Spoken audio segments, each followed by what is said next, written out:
What do arcades, sports, union parties, and anime studios all have in common? At one time, they were places where people could feel like their work and passion built something real. But in America, that joy has been systemically killed. This isn't just about nostalgia, it's about economic policy, cultural decay, and a country that replaced ritual with performance. This is the story of how the United States turned celebration into sin, and how joy became unaffordable. In the 1990s, places like GameWorks, Millions, and Dave & Buster's exploded in popularity. These weren't just arcades, they were third places, not home, not work, but social communes.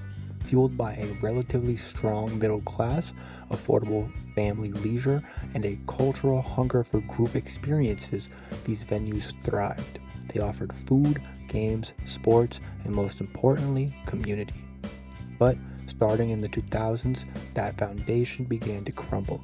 Wage stagnation, longer work hours, rising rents, and digital entertainment meant fewer outings, fewer dollars, fewer reasons to go out at all. These places didn't fail because people stopped caring, they failed because the people who loved them could no longer afford to show up. And why did this happen? Because the United States doesn't just glorify work, it mythologizes suffering. We hear it in stories of slavery, the railroads, the Hoover Dam. People died for this. Pain becomes proof of patriotism, but who gets honored? Who gets left behind? Compared to Japan or Korea, where work rituals exist to reinforce shared effort, a long production ends with drinks, a dinner, sometimes even a bonus. In America, it ends in a pink slip. Passion is only allowed if it makes money. Celebration is dangerous unless it's branded. Suffering is the only socially accepted proof that you deserved anything. Before we go further, I'd like to take a moment to honor the sponsor of this video. That'd be ML Hi, that's me. And we're taking a moment to plug the book Spectral Consent Theory, available now on Amazon in Kindle format and paperback. Now back to your regularly scheduled programming. So let's break this down for a second. Let's think about where this started from. In the late 70s, 80s, and 90s, you get the influx of McCarthyism and Reaganomics. This brings us to trickle-down economics, which basically said that if you give those at the top less regulation and more ability to pool their money from profits, right, that it would then trickle down throughout their corporations to the workers and so on. Now, unfortunately, this didn't do that. Reagan's policies weren't just vague ideology, they were concrete tools that eroded the base of communal labor life. The 1981 firing of over 11,000 air traffic controllers sent a message: organize and you're expendable. Tax rates for the wealthiest Americans dropped from 70% to 28% by the end of his administration. Deregulation of industries from broadcasting to banking removed guardrails that protected workers and consumers alike. Union membership was nearly 20% in 1983. Today, it's barely 10%. These weren't accidents, they were design decisions made to shift the power of ritual and reward from the worker to the shareholder. Here's something the data hides unless you look closely. When we adjust for inflation, most wages in the United States didn't rise, they just got restructured. The bottom tiers earn a little bit more than they did in the 80s. The top tiers earn a lot less than the top tiers did in the 80s. But then something happened.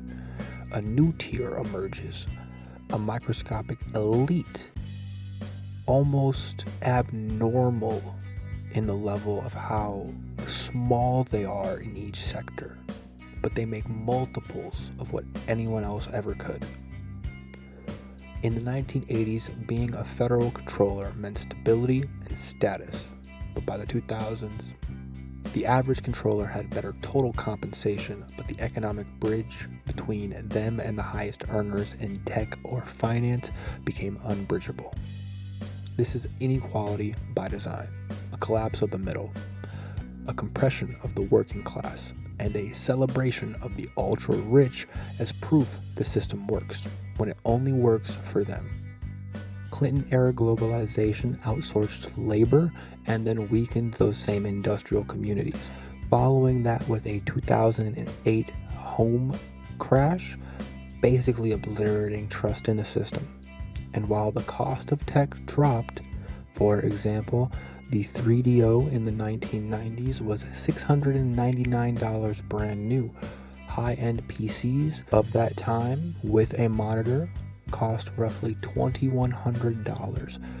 Now, if we look at current prices, you see that you can buy a brand new Switch 2 for $449.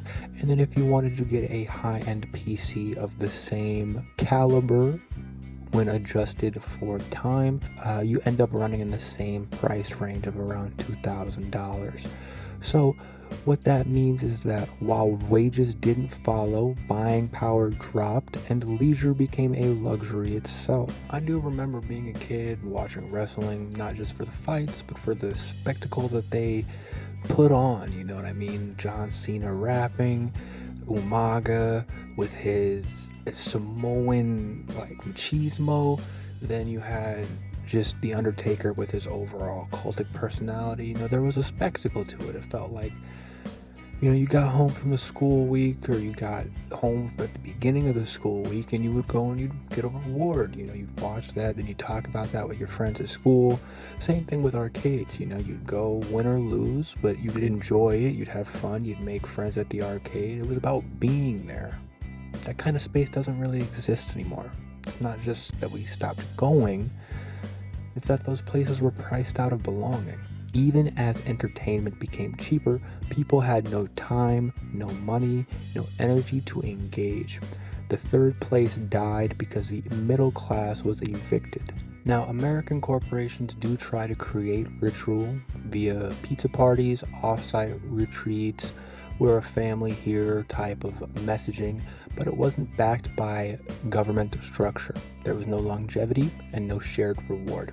Compare that to Japanese nomikai culture or Korean after-work bonding. Rituals may be hierarchical, but they reinforce unity. In the United States, ritual is corporate propaganda. The infamous Disney wrap-up party in the 1940s ended with management being ashamed of the joy their workers showed. Now, this does have some external variables you have to factor in. The fact that the Disney party in question was being held at a hotel that was not under Disney's direct control. At the time, of course, Disney was not the company that we see it as today, which is a mega conglomerate. Now, what this did was show that what could have been a tradition became a warning in the American culture. From then on, joy had to be policed, managed, monetized.